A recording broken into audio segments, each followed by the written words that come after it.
And I found myself in the closet, just asking God questions like, God, why is the world so bad, and why are people mean, and why this and why that? And I was asking God all these questions, but then I asked this one question to God. I said, God, when is my father coming home? Mm. And out of all the questions that I asked God, with that one question, I stopped, because that was the question that my heart wanted to know the answer to out of all the questions that I had asked. Right. And I just heard this still small voice say, I am a father to the fatherless, and I'll be your father if you let me.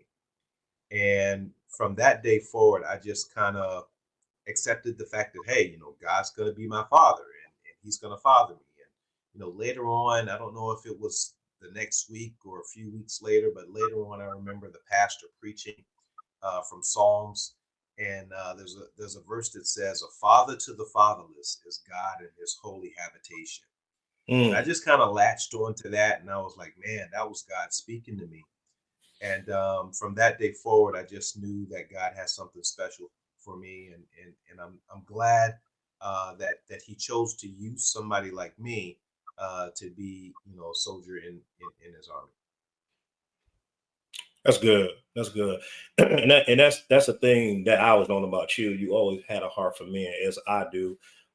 But just people don't know the effects of those father wounds. And that's definitely and it can relate to our topic tonight about church hurt, because I think what we, us Right. as men, we try to, we get connected to leadership in a way where they touch our hearts in a certain kind of way.